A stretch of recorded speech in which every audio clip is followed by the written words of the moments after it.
बिहार विधानसभा चुनाव में राष्ट्रीय जनता दल की करारी हार के बाद लालू परिवार के भीतर की कलह अब सार्वजनिक रूप से सामने आने लगी है। लालू यादव के बड़े बेटे और जनशक्ति जनता पार्टी के प्रमुख तेज प्रताप यादव ने एक बड़ा दावा कर दिया है। उनका कहना है कि उनकी बहन रोहिणी आचार्य को घर से निकाल दिया गया। रोहिणी आचार्य ने खुद ही सार्वजनिक तौर पर लालू परिवार से रिश्ते खत्म करने का ऐलान भी किया था। इसके बाद अब तेज प्रताप यादव अपने भाई तेजस्वी यादव पर हमलावर हो गए हैं और उन्हें एक चेतावनी तक दे डाली है।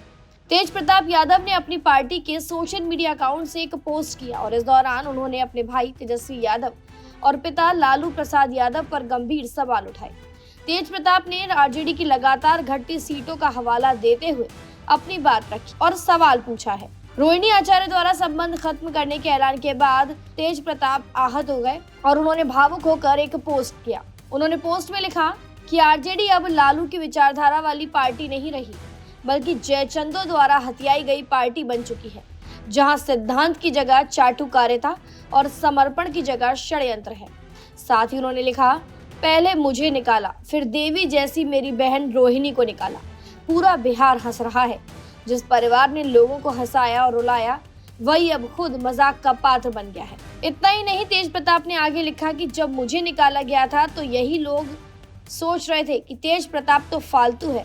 जिस दिन मैं बाहर निकला और नई आरजेडी की सच्चाई जनता के सामने रखी, उसी दिन इनको समझ आ गया कि इन्होंने क्या खोया है। इतना ही नहीं, तेजस्वी को उन्होंने चेतावनी भी दी और कहा कि सबको निकालोगे तो रहेगा कौन? यही सवाल अब जनता भी पूछ रही है। जी हाँ, तेज प्रताप यादव कई बार मीडिया के सामने आकर लगातार बहन रोहिणी आचार्य को परिवार से अलग होने पर अपना गुस्सा जाहिर कर चुके हैं। लगातार उन्होंने कहा है कि जिन्होंने भी हमारी बहन के साथ ऐसा किया है वो उन्हें छोड़ेंगे नहीं। आपको बता दें, जनशक्ति जनता दल के प्रमुख ने महाभारत का भी संदर्भ देते हुए चेतावनी दी थी कि परिवार और पार्टी में कलह का अंजाम बुरा होगा। सीटों की गिरावट को लेकर भी तेज प्रताप ने 2015 से 2025 तक आरजेडी की सीटों के आंकड़े पेश किए, जो सीधे तौर पर उनकी उपेक्षा की हार का कारण बता रहे हैं।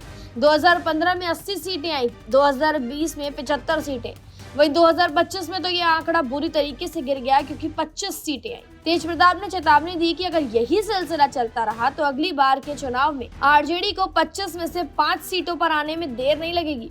उन्होंने दावा किया है कि उनकी पार्टी जिन 44 सीटों पर लड़ रही थी, वहां मात्र आरजेडी को 5 ही सीट मिली है। फिलहाल जानकारी में इतना ही। खबरों के लिए सब्सक्राइब करें भारत एक्सप्रेस।